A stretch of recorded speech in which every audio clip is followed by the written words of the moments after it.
Hello, everybody loves Raymond ELR 360 Live Sunday. That is everything should be good. Oh, let's turn this. Yes, let's take a drink. Let's take a drink. Right out of the gate with the quotes, some of our favorite quotes.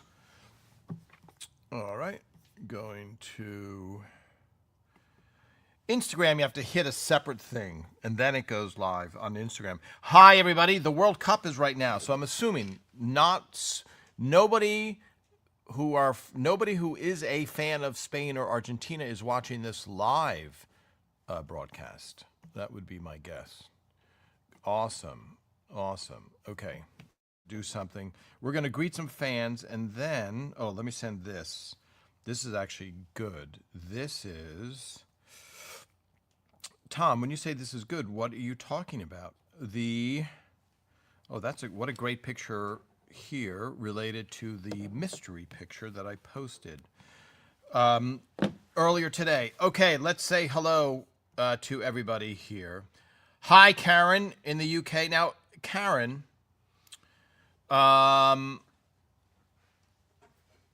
does the fact you're in Plymouth, England, does the fact that the UK beat France in the third place, does it mean nothing? I don't know. As an American, I don't know why people aren't rooting, but some of my British fans, I said, I don't want to interrupt you when they're like, we're not watching that game. And I'm like, isn't England paying France? So what is this? Why is that? Why do people not care at all? Hi, aloha, Bob Silva, aloha. Bob, how is the weather there in Hawaii? Has it worked itself out to the normal perfection of every single day? The people in Massachusetts are not going to give you any, or Toronto, Paula. Hi, Paula. Yes. All of these people. Let's see this. Snap for the mug. BT, by the way. Snap for the mug, by the way. Is that code for a little applause? Is that what that is? Let me see. Let's see this. Hi, Thomas Gerard. Orange County, not the United Kingdom. Why? I don't know why I have placed you there. Best weather on the planet. Yes, Bob. That's called gloating. That is definitely called gloating. Okay, one of the things that so sorry to my UK fans that you guys aren't in the finals of the World Cup. And again, it's so not as popular a sport as it is clearly globally. All right, we have, let's see this. Okay, this and this. So what I'm going to show, which I did last time, which I think a lot of people responded to well, is I kind of catch up on the week. So let's do that. A couple more hellos. And also, where is Instagram? Instagram is here. Let's catch up on Instagram. Tom Caldabiano, writer on Everlos Raymond. England, Tom, not UK. Wow, schooled. Hello from Athens. Okay, so England, not UK. What did I say? What was the mistake I said? I said it's the England team, right? Not the UK. So the UK, we don't want any association with Ireland and Scotland. Is that what the differentiation is? Do I know that? I don't know. Is anybody watching the FIFA game? Okay, Leo, that means like nobody's watching it. Suzanne Fortunato. Ciao, Tom. I'm watching the game now. Forza, Argentina. Okay. Hello from Port St. Lucie, Florida. Plenty home of humidity. Hi, Tom and ELR fans. Yes, now we're on. Yes, I'm Instagram. Hi. Hey, Tom. Hey, everyone. Hi, Lynette. Yes. Okay. These are awesome greetings. Hello, everybody. Okay. So England, not UK. Don't count Ireland and Scotland. Is that what they're saying? Is that the feedback? When my head got bitten off there for a second. Okay, let's go back to StreamYard now. So, the feed on Facebook. Well, this is a great idea. I know it's my idea, but this photo I posted, and I asked a question. So here is my question. So for Instagram, oh yeah, wait a minute, folks. Back to the 20th century here. Second camera. second camera, everybody.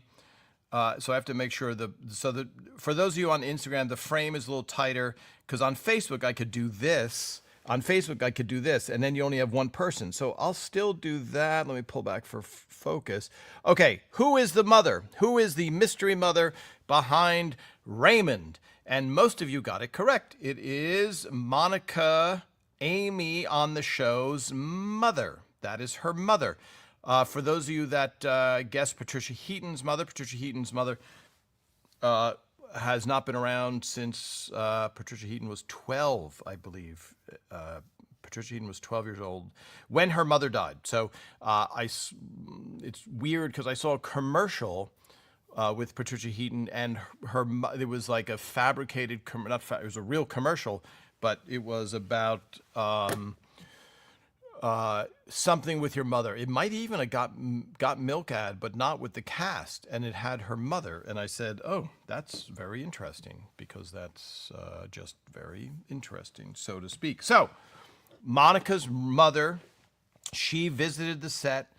She visited the set a couple times. I remember her, and she was in the background on that episode of Who Am I? Right, where Deborah. Let me see if I can find that one will be too hard to search. But she was in the background. So that's almost every parent. So as far as I know, Monica's father, Brad's parents came to the set, but they were not in the show. As far as I know, they were never in an episode. But I have pictures of Brad with his parents on the set. Monica's mother was there. I don't believe Monica's father ever was on the show. This is a good question for Monica, etc.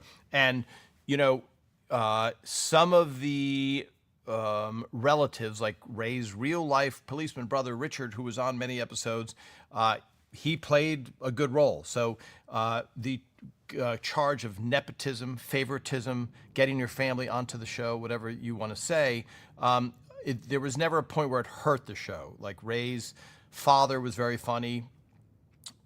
Phil's father, exceptionally funny. You saw them in The Bachelor Party, etc. But that was, I think for some of you, for most people, some people would be horrified of being on camera, horrified. So a lot of people are like, I would have loved to have been on that show. And I think just as many of you would have been like, that's okay, I'll pass. I'll be happy watching the show. Okay, let's go on to that was a great, and so here, I have to address this also. I post that and I say, hey, whose mother it is? And some of you have written like, tell us now. When are you going to tell us? Why aren't you telling? Please. And so what you have to understand, or not at all, is like when I say happy Friday, everybody, a lot of people are seeing that 9 hours after I post it. And so wait a minute, Friday's almost over. So when I post that picture, I want to give a lot of people a chance to answer it. So do I put a time on it? No. Do I say, I will answer this question every time I post 2.3 hours later? No. I think it's going to be kind of random because it's me, a person, doing it. So, but let me know. I'm interested if you want to hear right away, within moments of me posting it, because that's part of the challenge, is being able to guess what is that episode. Okay, so here we go. Scrolling now. Yes. Okay.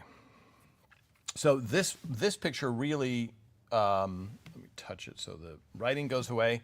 Yep, there we go. Oh yes, modern times.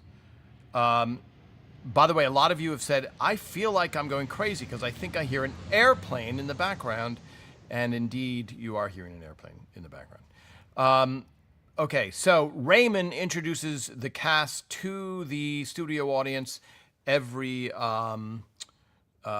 show, before the show. And so here, let me get, Peter has come out, and usually one of Ray's twins will come out to an episode. They trade it off every other week. Greg and Matt. So I can't tell them apart. I still can't. Now I can tell them apart. But so one of the twins would stand with Raymond very often, and he would be like, playing my father, Frank, Peter Boyle. Peter Boyle would come out and just wave to the audience and walk past. But in this case, he does a high five, low five to Ray's twin boy. And Ray's, Peter Boyle, as I said in the post, unbelievably good with children and a very gentle, well-read, sweet, soft-spoken man. I don't know if I ever heard him yelling, Peter, in real life. I'm sure, have I ever heard? I can't remember. But just a great moment and obviously a great thrill for Ray's kids. And I asked, who would you want to have Peter Boyle? Who would you rather babysit your kids, Peter Boyle or Frank? And I think most of you said Peter Boyle, I think, which, look, you're not going to get any Nancy boys there if Frank is doing it, is babysitting. All right, so let me catch up now. Here's the other thing that happens. Let me take a sip. That's a good thing when you have a guest. You take a break, and it's a natural conversation. But this is just me. Okay, the AIS mug in red.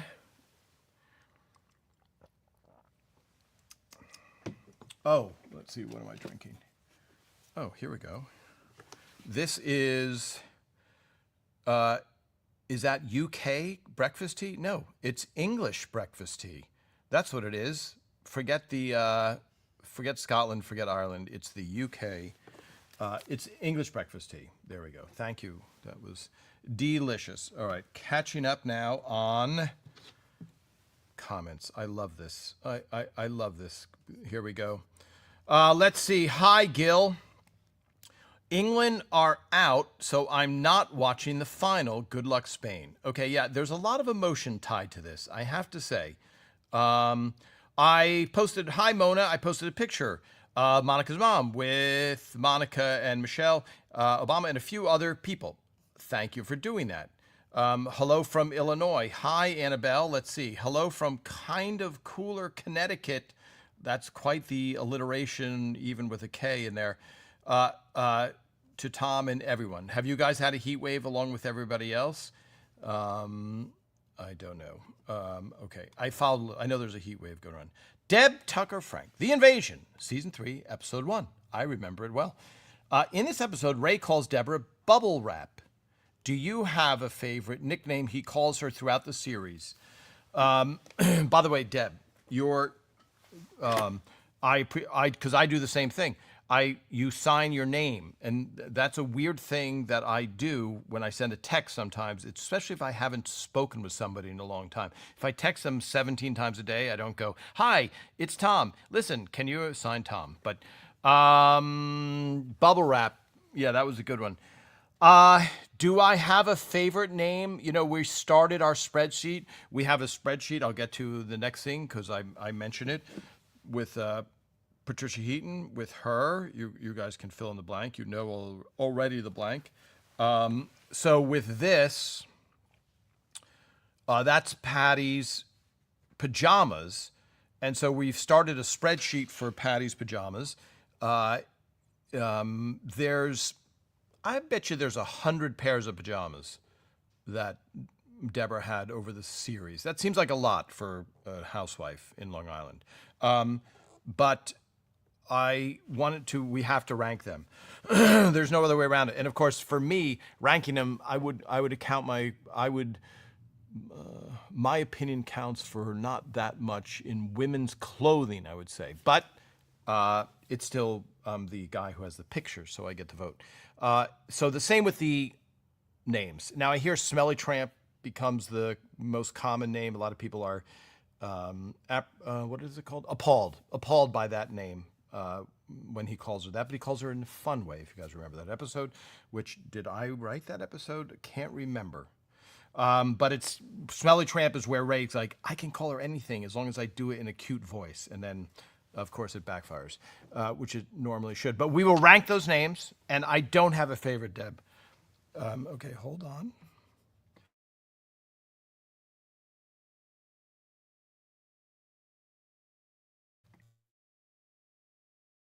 So that will be in there indelibly. Okay. Let's move on. So now here's an interesting thing, and I don't know, and I was talking about this to, wait a minute. Oh, yeah. A lot of mirror coordination. When I post a picture, this is a Polaroid, wardrobe Polaroid taken from every single wardrobe change from every episode, which I saved from the dumpster. When I post these pictures, these Polaroid pictures, they don't get nearly the love of any other photo. So this has nothing to do with my ability as a photographer, but if I posted my photo of her in those pajamas standing exactly the same, it would get a lot more views. And I'm just curious if you guys know.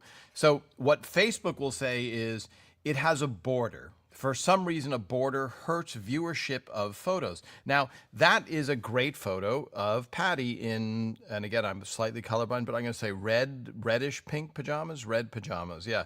So that's a fun, nice picture of her, but that will get 1/10 the likes. And every single Polaroid that I post does not get, I mean, they're fascinating to me because you see the wardrobe notes, you see all of that stuff, but for some reason they don't get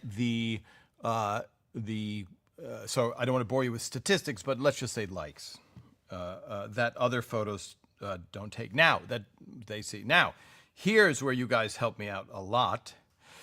Let's talk a little bit about this.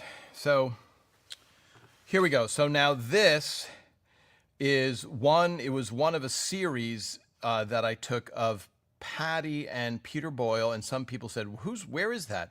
This is a photo of the craft services, which is directly behind the Ray and Deborah's living room. So this is craft services. Craft services is the showbiz term basically for when the crew gets fed, where they get fed, etc. There's I think they're in charge of stage safety, I think cleanliness, a couple of other things. But basically, that's where you go for food. How about that for defining that? Now, I keep reading things where Patty and Peter didn't get along because of political differences. I never once saw them having an argument ever about, or a heated debate even about politics. Doris and Patty would get into it a little bit, like in the dressing room, but still in a friendly way. But this photo and the other photo, which is associated with it, I scanned this photo. Now, all the photos, let me see if I have. Let me go back to me for a second. And then I have a photo book. Okay, let me go back. Let me go out of frame here. Let's use this. So these are all my photo books. They're all labeled. I have to get new notebooks because these are crazy old.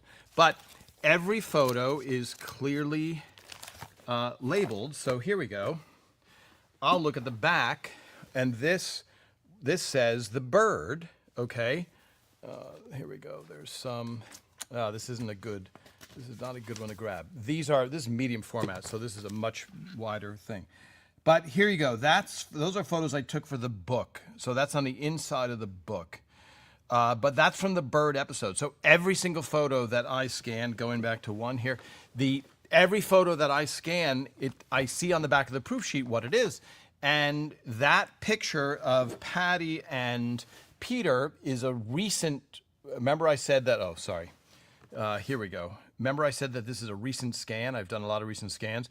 All that has is it's effectively a negative number. It's a photo number, but it doesn't say the episode. So that's why I rely on you guys. I know 99% of the time I know the answer to what I'm asking, and I'll be like, do you guys know this episode? But if I don't, I'll say, I don't know this episode, and I'm trying to find out. And so Donnell says, I think because of the texture of Patty's sweater, that it is from Jazz Records, and Peter Boyle is wearing, let me see this there. Yeah, he is wearing whoops, that's a table read.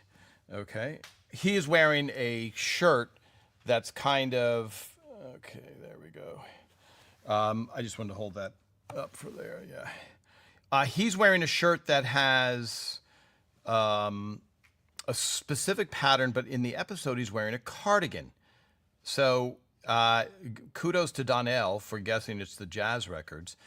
And I still haven't found that proof sheet, though, because my proof sheets are in various places of to be scanned, etc. So, okay, back to one. Awesome. All right, this is. I think I'm absolutely loving. Let's get into this story now. I should catch up on some comments.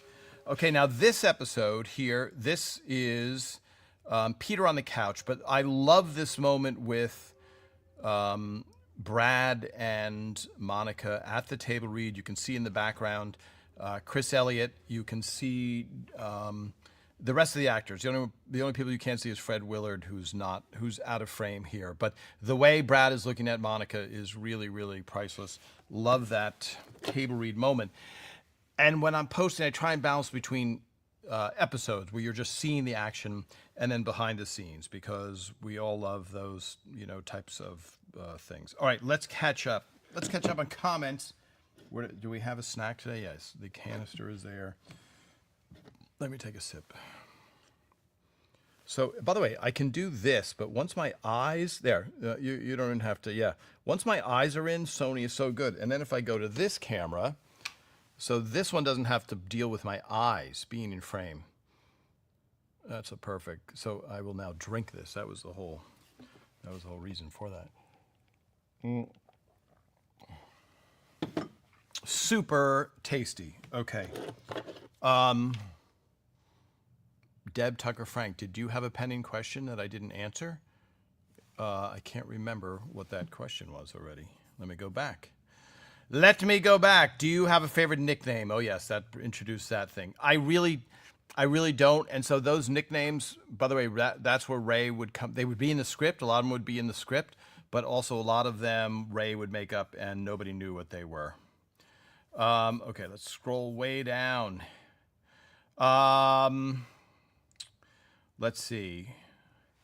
I've been card making and catching up the World Cup. Completely forgot to log on. Anita, you are forgiven. And again, it lives, everybody. It lives. It goes onto the page. But by live, I can answer all these questions.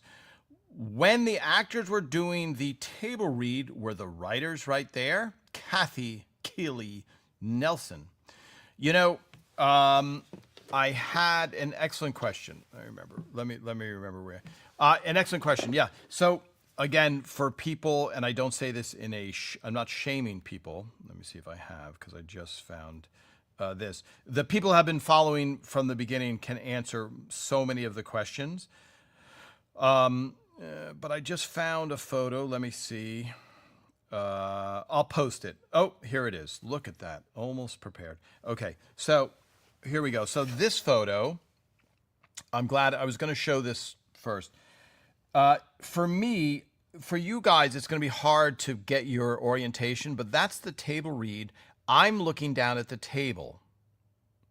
And all of the actors have scripts in front of them, and they're reading from those scripts. I'm really high up in the rafters, above even the catwalk where the sound people went.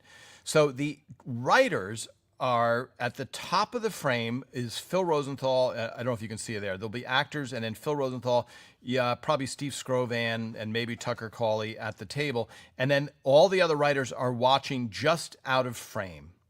So just out of frame, we are watching. So the table read is the most important information that we get for the whole week, because the table read tells us whether the episode is getting laughs, etc. So you cannot miss a table read as a writer. You have to be at the table read. And what usually you do is you have a script. Let me do this. You have your script in your hand. And let me see, how can I do this without showing you? Because this will be the script for guessing. And you have the script, and you're like watching, check mark if it gets a laugh, circle it if it's a problem, circle it, put an X through it if you're going to cut out those words. So yes, the writers, the only people that have to be there are the writers. But now the network is usually there, and when I say network, CBS, etc. So there's maybe 25 people there watching the table read. And again, it's the greatest thing, because it's the only time you watch the show from beginning to end in real time until you can watch it again on TV. So it's a really, really treat to watch this episode. And of course, when you think of like the baggage episode or She's the One episode, that's coming alive for the first time. And it's really, really a joy to watch. So excellent question, which reminds me of what else I wanted to cover. Let's say hello. And then I'm going to talk about when lines get cut, because there seems to be a lot of questions about that. Hi, Deb Tucker Frank. What is the story behind the famous acronym AIS? Where did it originally stem from? Thanks. Yeah. So this, let me see. This is our. I'm really not. We drink out of these mugs every day. So there you go. Perfect. AIS was from the Lateness episode. It was a phrase. Steve Scrovan wrote the script, but Aaron Shore said, my friend's father, D. Bradley, I think, if you look him up, he's a voiceover artist. He joined us one day. We talked to him live. Here, his father had a phrase, but we learned from that it was not AIS, that Aaron Shore was 100% wrong and made up AIS. It was close to AIS. So when we were talking about it, D said, that's not what my father said. He said something like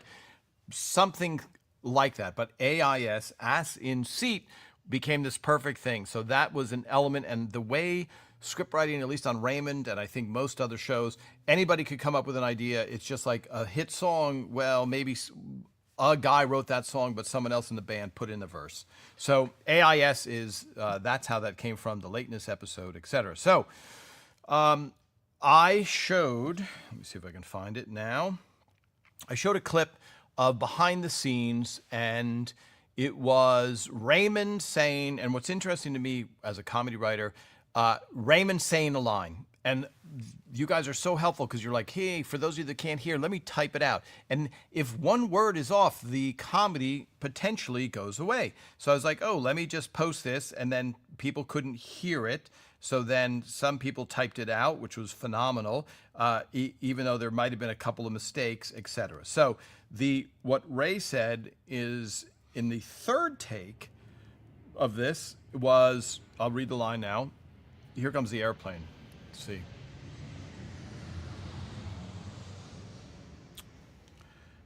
Now, what I don't understand is how can you not hear the dialogue that I've boosted up so much in post, but yet you can hear a 737 coming in, etc. So Deborah says, here's the line. Here, I posted the line that you said. Okay, I'm going to be, that works much better because it's not grabbing my eyes. Okay, so, but I will read it out loud so you can have the benefit of hearing me perform it. Deborah, have you ever told him that? She's talking to Pat. Have you ever told him that? Have you ever told your husband that? Oh, and of course we know how Pat speaks. No, he's my husband. I don't want to upset him. And so then Ray says, wow, could you write a book that Deborah could read? Okay, so a lot of people are like, I don't get it. Why is it funny? The studio audience could not stop laughing. So it was basically, this is a woman that doesn't want to upset her husband, and Deborah seems like all she wants to do is upset her husband. So Ren Ray says, could you write a book that my wife could read so she's not always making me upset? That's completing the whole thought. But that got cut for time. And then there was another, there was in the script as written, which I posted, which is right here. Okay, that's on our Facebook page. So that says, his punchline is, wow, it's like you and Deborah are different species, okay? So she says the same setup line, and a lot of people just wrote the punchline. You need a setup, folks, for something to be funny, and that's the straight line. Oh, no, he's my husband. I wouldn't want to upset him, right? And then Ray says, wow, it's like you and Deborah are different species. Okay, so those are two lines. They both got laughs in front of the studio audience. You heard the laughs on the outtake that I found in my archives. And then I said it was cut. So why was it cut? It's 99% time. And people wrote and said, why? It's such a short thing. Well, it all adds up. So that if you have to deliver, I think it was 22 minutes and 45 seconds to the second, Phil has to sit in editing and go, okay, if I keep that, then I have to lose, Fred Willard going boom or something, it's always, so when you're isolated and you're looking at it, really, that got a huge laugh. Why cut it? It's because there's a lot of hard decisions to make. So there's a lot of people ask, is there one episode that didn't air? No. Are there a lot of scenes that didn't air? There's a lot of pieces of scenes that didn't air. So Phil would come in and go, I cut from the teaser, all teaser's gone. And we'd be like, oh, the teaser was so funny. Yeah, but the story starts here. So everything has to be on story unless it's the funniest thing you've ever seen. So that explains kind of when people are scratching their heads going, I don't get it. Phil is a butcher. He declared war on comedy. Why would he not want big laughs in that show? Okay, let's catch up on a couple of such a nice turnout. It is the summer. You know, it's not like you're locked indoors and you're like, well, worst case scenario, I'll watch Tom. Beth Farley, love the mug. Did you get the mug? You don't have to get the mug, Beth. You're just talking about the mug that I just held up. Okay, let me see. I just think this is our best color. And once again, I am thirsty from babbling. Okay. Yes, there we go. The favorite mugs, but look at it's like a springtime yellow, I would call it. Or I don't know, maybe lemon meringue if you've ever seen Rose Raymond. Okay. Oh, that one is bone dry, barely a liquid in there. I'm going to put this over here. I'm going to put that right on the edge there. Okay. Now, let's go back to our comments and then the Facebook feed. Yes, yes. Great, everybody. Sorry, I've read these already. That's why I'm just vamping. It's actually called Lady Marmalade, and I'd really love the Christina Aguilera version. Okay, she was probably 2 when the show was on the air. Me too. How much editing time taken during after a table read? How much editing time? That's not really. Let me see now. What is your that question? Hello, West Hartford, Connecticut. That how much editing time? Okay, Anita, you're one of our best fans. So I'm not sure the question. How much editing time? So how much time to fix the script and work on the script? Let's say the table read is on a Monday. You shoot on a Friday. You are tweaking the script that entire time. Very small but good tweaks that are necessary. Let's see this. Let me scroll to the bottom and then I catch up. Okay. If a teaser is at the beginning of an episode is cut, is it gone forever? Or could it potentially be used at the beginning of another episode? Paula.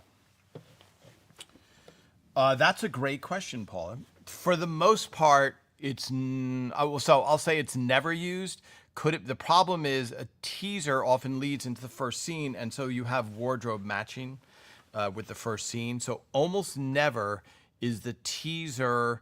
I shouldn't say. You guys will figure it out. You guys will know more than me, actually. What teasers are standalone teaser? Like I want to say the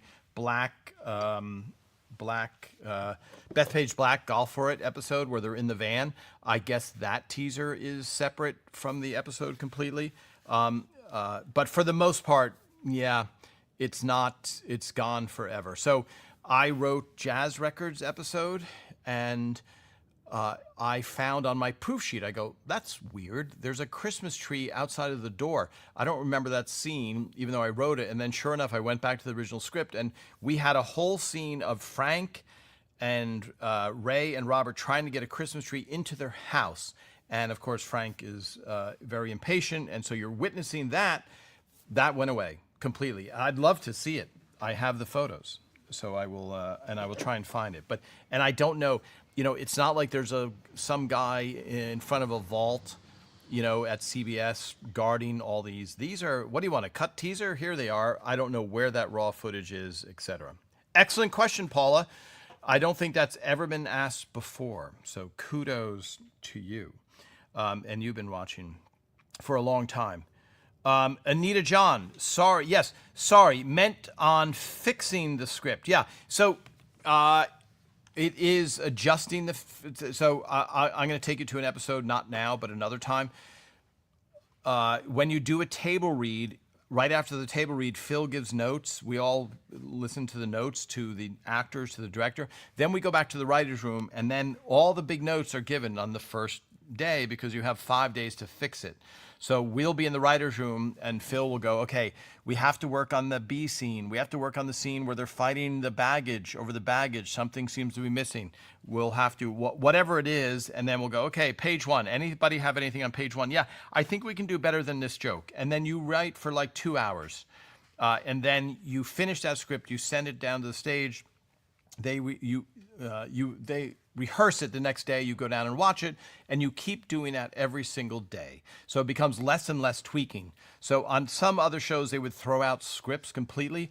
On Raymond, we never threw out a script, so it's little tweaks. Now, I've seen Doris Roberts in interviews where she goes, we would get a new script every day, and I would be like, well, you would get a new script, and the changes on the program that we use called Final Draft, the changes are stars. You see stars next to the pages. That tells you. So if you wanted to look at a script, anybody who's in the business, you look at a script the next day, look for the stars. You'd be like, okay, change it. And a star could be a line is deleted. So it would be little changes throughout the week to make the episode better. That's the short of it. Excellent question. Let me see. The bing, bada boom. Let me see this. You're welcome, Paula. Yeah, if I'm skipping, if I'm mumbling like a mental patient, it's because I'm processing whether I answered that question so many times. Anita John, a question about the music. Were there a few versions of the main theme done before you decided on what to hear on the show? What one to hear on the show? No, I think that again, everything is a tweak. Once you get close, everything is a tweaking process. So there wasn't like 5 main things. Like, and again, if you think about an episode, think about your favorite episode of Raymond.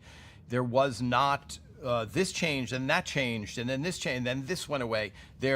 We made this scene a little bit shorter. So on the main theme, yeah, it got pretty close to what it was and then narrowed in on. And now I know I've read some conflicting thing where people are like, I wish they kept the same main thing throughout the entire time.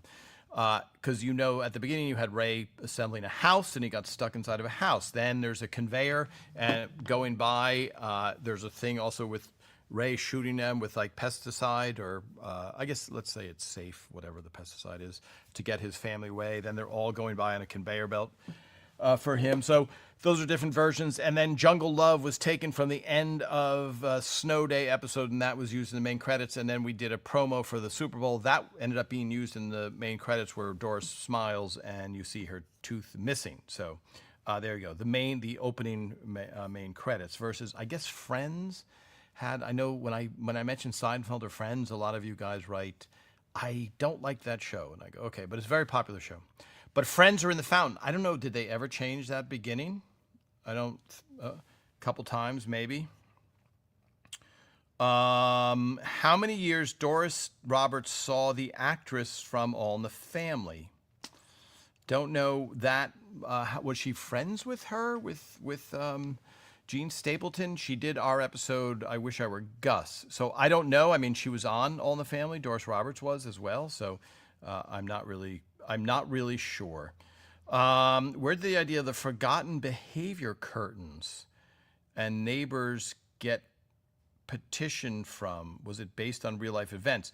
Robert moves back. Where did the idea of the forgotten behavior curtains and the neighbor's petition come from? Yeah, so that, just for those of you that's not popping in your mind, Robert and Amy finally have sex, and it turns out they didn't have any curtains, so everybody watched them. That, I don't know. Who wrote Robert Moves Back? That I can't remember off the top of my head, but that has a very funny scene of Amy coming up in Robert's pants, which is good. Okay, so let's... somebody asked a question for Ray, and I saw Ray, and I'm like, Ray, somebody asked a question. I was going to relay it, but I can't remember the question. So I will look for it. I will look for it. Hi, Tony, joining late, watching the World Cup. Hello, Lynn Van Orden, maybe. Why were the openings changed? Yeah, I think Phil just wanted a different change, and then I think eventually there was no more changes. That's why. I don't think, It's funny because The Odd Couple never changed their beginning, and you loved The Odd Couple because it told you what the entire show was, Has Raymond ever been offered to do a reality show with his wife and his kids? I don't know the answer to that.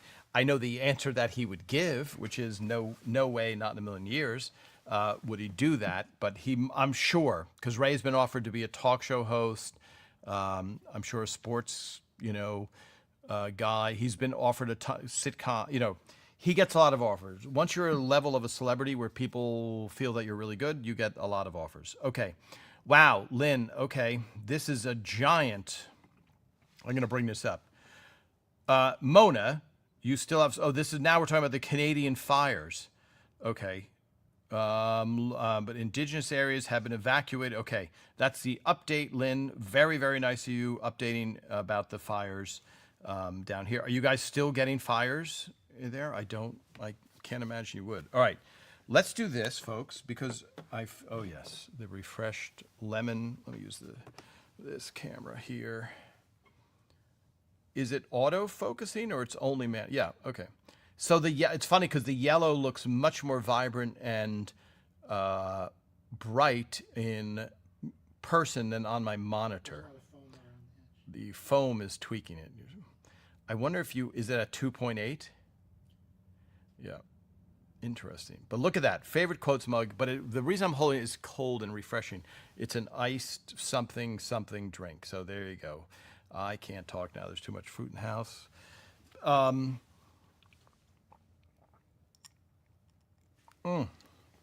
I could drink a gallon of that any day of the week. Okay. Hi, Karen Kraft. Thomas Gerard, per ELR Family Album, Robert moves back, Lou Schneider, and Aaron Shore. Yes. Thank you, Thomas Gerard. From the book, right? Is that, you're quoting the book? Here's the book. Wow, I have a lot of stuff here. That's not the book, that's our magnet. There is our book, everybody. If you haven't gotten it, you can pick it up used for a song, for a dime, for barely anything. This one is my beaten up one. I wonder if this one is signed. You can find it on eBay. Oh my, yes. Here's our thank you card. If you order anything, you get that thank you card. This one is rare. This one is signed by Peter Boyle and Doris Roberts and Monica. So now I have to convince Raymond and Patty and Brad and Phil to sign this copy. How do I trick them into signing this? And then you will be able to find a brand new signed book on eBay. I'm kidding, of course. But there. Thank you, Thomas Gerard. Lou Schneider and Aaron Shore, a very funny team, exceptionally funny team. That would make sense. Okay, so I'm going to play Guess the Script again. That's the big one. I love the yellow version of the quote. Hi, Karen Kraft. I love the yellow version of the mug. Would order a second one if we didn't already have too many mugs. Yeah, nobody has to order these mugs, by the way. I'm just holding them up because the fans voted on them. I just love this color. It's so cheerful. I'm going to have too much caffeine, that's for sure. How many years the actresses from All in the Family? I wish I was Gus in Everybody Loves Raymond. How many years? I think, how many years the actresses from, I think Doris was in one All in the Family and Jean Stapleton was only in one Everybody Loves Raymond. So there you go. Okay, let me scroll up. I saw one scrolling up. Yes, one All in the Family. By the way, as we know, look up if Ray Romano's real life mother was ever in an episode of Everybody Loves Raymond, because we've established that she was, but AI says she wasn't. So who do you believe, me or Gemini's lying eyes or ChatGPT's lying eyes? Thank you, Thomas Gerard. Okay, let's see.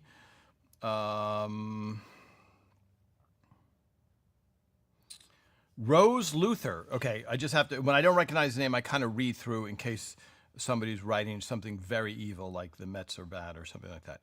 Halloween Candy episode. What was the reaction to the live audience when Peter Boyle made his initial entrance as the iconic Frankenstein character? Thank you. Hi, Rose. So polite. So the decision, for those of you that don't know, Peter Boyle was in a movie called Young Frankenstein, a giant hit. I'm going to say 1975, 76 maybe. And the decision was made by Phil to not have it be the exact costume that I don't know if there'd be copyright things, but Phil's like, let's have it be standalone Frankenstein thing. But yes, the audience went crazy when Peter Boyle entered as Frankenstein. So as you would hope, as you would expect. It has to be one of the biggest comedy movies of all time, Young Frankenstein. And here's a little bit of trivia. Will you hear it anywhere else? I don't know. Peter Boyle's wife, Lorraine Boyle, was a reporter for Rolling Stone. And when she met Peter Boyle, he was in green Frankenstein makeup, or Frankenstein, if you've seen the movie. So I guess that was endearing to Peter, that if he could fall in love with her looking like that, if she could fall in love with him looking like that, that bodes well for their future, which it did. 2 children and, yes, a nice happy marriage. All right, let's play guess. I don't think we've done this one. Let me see this. So I'm going to hold up some. Okay, folks, here we go. Let me see what one is. I don't think we've done this one. Oh, yeah. I don't remember this. Isn't it lovely when I'm reminiscing and enjoying myself? Okay, so here's the name of the game. Here is the script. It is a wardrobe script. Every single wardrobe change has a photo of a cast member in it with notes, which I try and post. But can you guess an episode just by the wardrobe photos? Oh, wow, look at that. Elizabeth Herring. Okay. Here we go, folks. So here is this. Let me see for our Instagram friends. Ray Romano wearing a blue shirt that's open in front and jeans. Okay, so that doesn't help you that much. Ray Romano wearing that outfit. I think he might be in craft services there. I think I own that sweater in person. Okay, holding this script up here. Let's see. Oh, yes, look. Ray Romano with a flannel type shirt open in front with a t-shirt and jeans. Yes, the iconic Ray look that does not help you that much. Of course, we can tell who's poking into that frame. Our friend Doris Roberts. Okay, now Patricia Heaton. Now, this is going to throw a lot of people. See, wow, Patty's vamping a little bit, or posing, or whatever you'd want to call it. And there she's getting some lipstick put on. And so this is tremendous close-up in a good way. Earrings. She has to show her earrings. So there you go. But this shirt is going to throw people, I think. Okay, next. Wow, this is a lot of. Okay, hold on. There's Patty. Okay, and here's Patty again. People say, why do you call her Patty? Because that is her name. Wow, that's a good. See, Patty should be very happy to see all these frozen in time moments where she's being bothered on the couch. There she is sitting with Ray. TV's Ray Romano. Okay, let me go back to one here while I catch up. Let's see if we have any guesses so far. Okay. Well, Kathy Pine, I hope you're feeling better. You are hard to fool, as Mark Sweet used to say. Okay, let me just keep going for a few more in this other camera. Just for some of our people. Let me get that. That's good. And then my big monitor really helps. Doris Roberts there. Doris Roberts' ear. There she is. Now there, by the way, early on still, and people have complained about kabuki-like makeup, and you see it there for sure. There we go, showing her earrings and lipstick and brooch. How do we spell brooch? Well, okay. Peter Boyle, yes. By the way, that's classic Peter. It's the background that'll give it away. And don't worry, Kathy Pine, I saw your answer already. So now, here we go. Brad Garrett, wow, this tape on the monitor is super helpful. Brad Garrett, yeah, now all of you should have guessed. There we go. Brad in some... Oh, Brad is giving a symbol to the wardrobe people, which is not a nice thing. Okay, so this gives it away. Here you go, folks. There you go. The voice of... Who is this the voice of? That is the voice of Homer Simpson, right there. That is the voice of Homer Simpson, Dan Castellaneta. Okay, one more. Let me see if I have any. Okay, these are all extras, so these will not. Yeah, these will not. But there you go. Okay, so we did have a guess. It doesn't say on the front here. It is the, so you, it does say, but you have to, there you go, folks.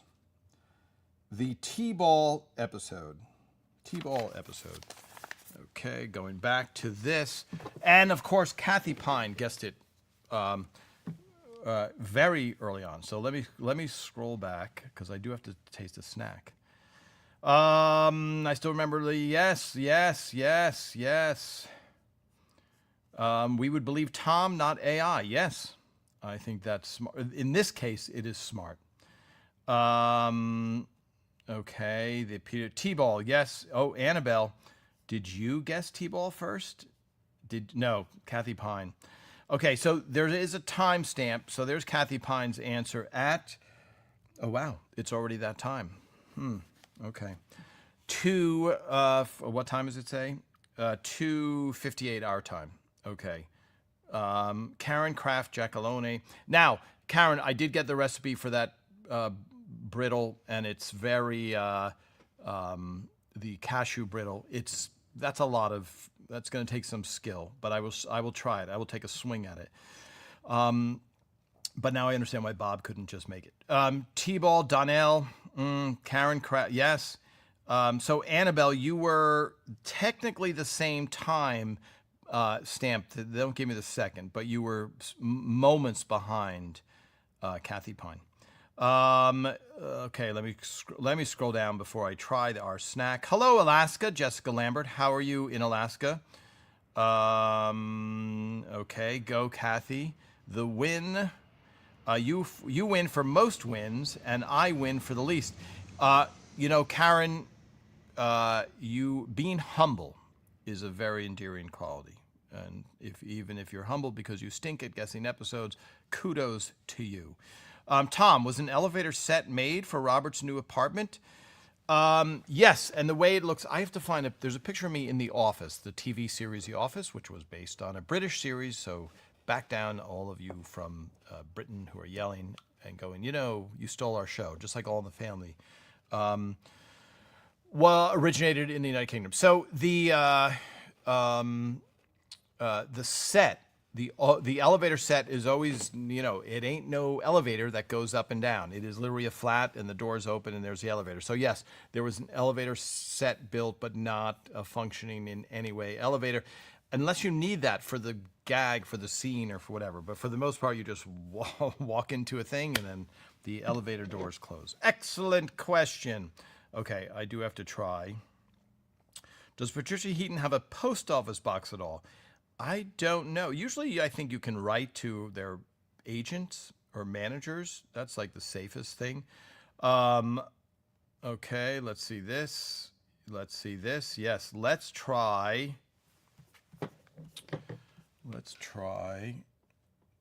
this cake.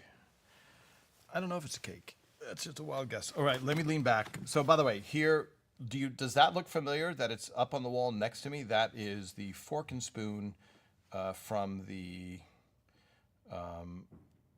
whatchamacallit. Here we go. I'll do this. Yeah. There you go. The fork and spoon magnet. That is the exact copy of the fork and spoon with the wallpaper that was sent to me by Tucker Cawley, who has the original fork and spoon on the wallpaper hanging up in his house. And I don't know the security code to his front door. Otherwise, I would try and bring it here. But this, I'm going to swing it around here. Yes. That, for those of you that have it, you can see the grease stains behind there. Okay. So let me go back to one, and we're going to pull the canister. Here we go. Okay, this is one of the, I think, 4 or 5 canisters. I did not take this from the show. Rhonda Robinson gave it to me. She was the head of props. She gave it to me just recently. They made 5 or so for the canister because it had to go down the steps. It is very heavy.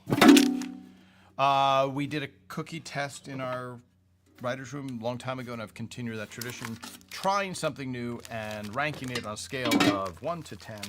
Okay, let me see. This is no clue. I don't know what this is. The Singolia. Singolia? Is this the Singolia? Is that what we would say? I'm reading it backwards. I know there's people from, what country is this from? So people from Sweden are yelling at me right now. Let me just do a real close up here. There we go.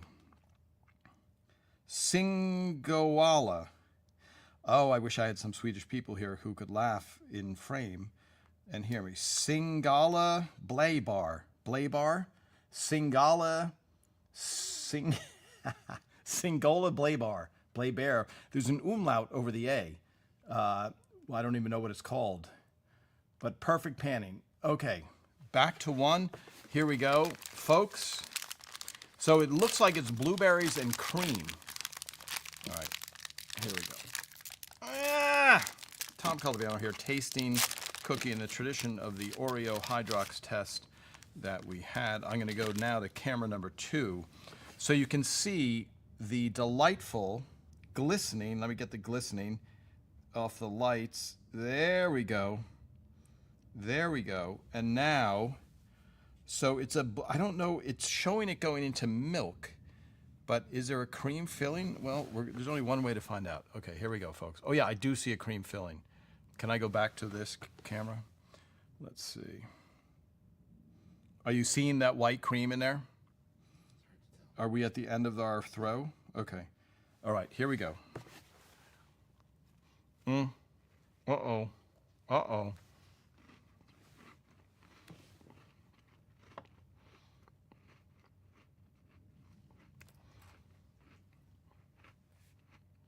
So, by the way, there's never bad. It's only the licorice one that snuck up on me and strangled my taste buds. I'm going to see if I can break it. Okay. My crumb collector, otherwise known as my shirt. Wow, that's a gooey innards. Okay, let me go to 1. Let me go to the 2, rather. Here we go. So there is a white filling. Who knew? So let me go back just because the Jammy Dodger is a crispier outer shortbread. This is not as crispy. In a good way, it's a gooey thing. Let me try it again now.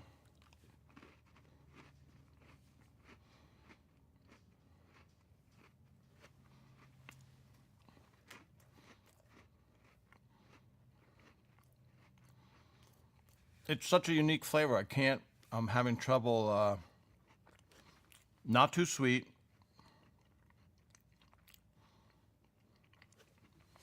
I 100% like it.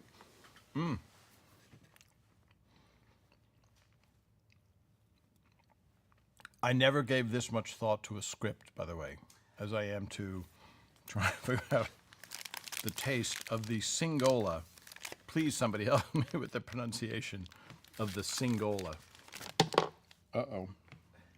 All right, let's see if some people are helping me. I'm going to give this a 7.8. That's pretty high. It's interesting because it tastes it's not too sweet.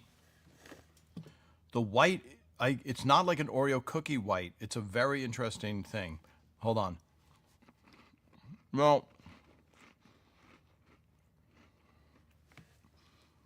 I need Phil Rosenthal's cup that says, "Eat with your mouth full. Life is short," because civility and manners has gone out the window.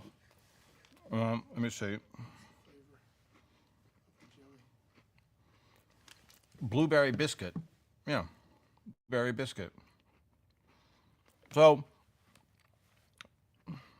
I love the Jammy Dodger.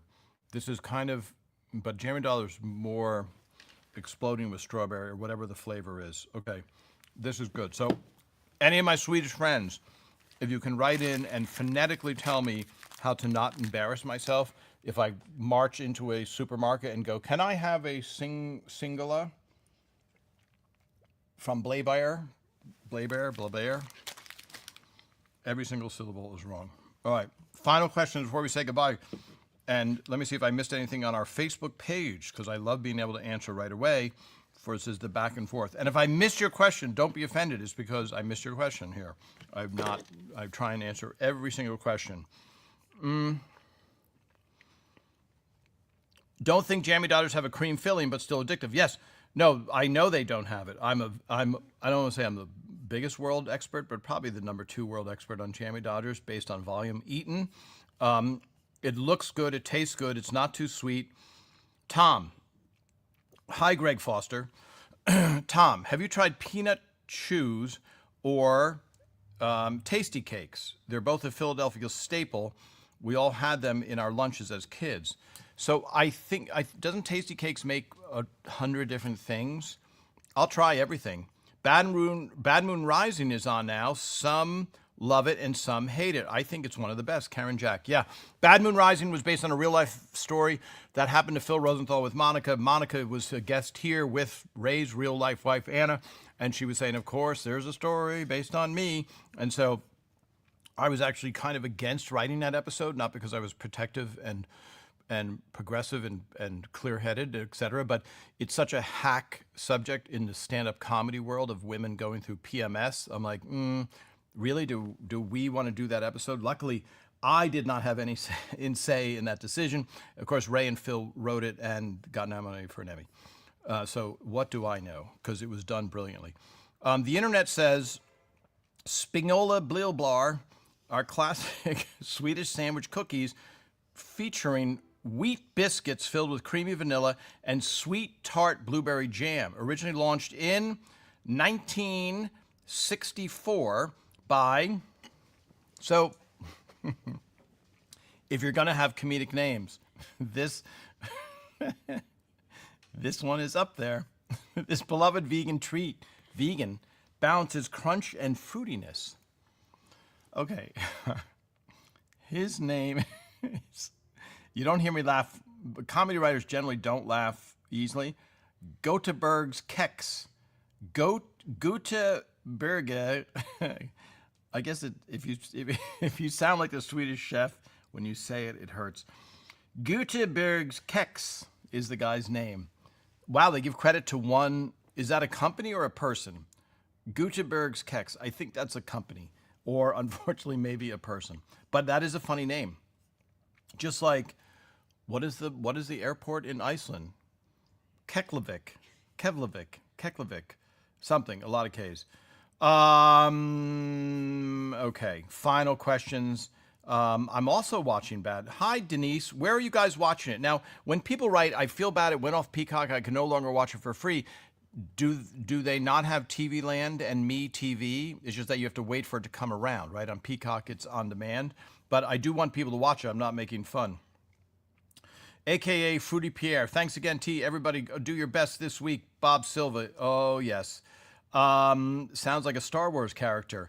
Let me see. Did Ray Romano actually hate Halloween? I will have to ask him. Was there any scene of the show difficult to shoot throughout the seasons, and why? I don't think so. You know, they were all took a lot of work. I mean, the car through the house, that was difficult for mechanical reasons. The raining outside of Peggy's house was also a challenge. Mom to smack him. Yeah, I think that's why people get upset about the PMS episode. And you're right, Karen. That really splits a lot of people. All right, everybody. Final check of my Facebook page before we say goodbye to see if there's anything I can clear up. There's a lot of rumors. I want to do a whole thing just about rumors that are not true. Okay, very seldom see this angle. This is me. I'm going to turn down me talking about me. But that's here. Let me go to this camera. Yeah, so that wide shot looking back. I'll tell you the episode when I do. When I get there, but that's Phil giving notes. I'm standing behind the couch when I take this photo, and you can see everybody gathered around, the writers, etc. Okay, back to one, and here we go. Let's go here. Going here, Patty in her pajamas, the model episode, the table read. I think we're almost caught up. The wedding. Ah, yes. One final thing that I did not mention, which I will have to type out as well. This will be our last item. So. This is I said, why are Ray and Deborah, why is Deborah in a robe inside of Nemo's? Okay, this was the tag for Look, Don't Touch, Season 1. Deborah has short hair, you can always tell. Season 1, They had a tag, and the tag was in the bedroom, and the bedroom set was right next to Nemo's. So they must have been walking around there. This is only episode 5 or 6 or something. So they must have been walking around there, and I said, "Hey, Patty and Ray." And again, I'd only known Patty for a month at that point, so I didn't have a comfort level that I had by season 3, where I was just taking pictures like mad. And so I just said, let's snap a picture, and I'm very glad I did, because that is one of the original photos I took of them on the set of Raymond. So that is why she is in a robe, if for the tag of Look Don't Touch, and the set was next to Nemo's. So there you go. All right, everybody, have a good week. England, we'll see you in 4 years at the World Cup finals, I hope. I feel bad because my British friends, boy, they took it hard. Whew. I feel bad for them because there's all kinds of accusations that I heard from them about all kinds of things. And hopefully they just score enough goals so there's no question in 4 years. All right, send all of your suggestions. Send every question you have, any snack suggestions you have. Kudos to the Swedes for making this delicious thing, and our guy named Cax, is that his name? Guterberg Cax or something like that, with an umlaut. All right, see you all next week. Have a good week, everybody. I appreciate every single comment.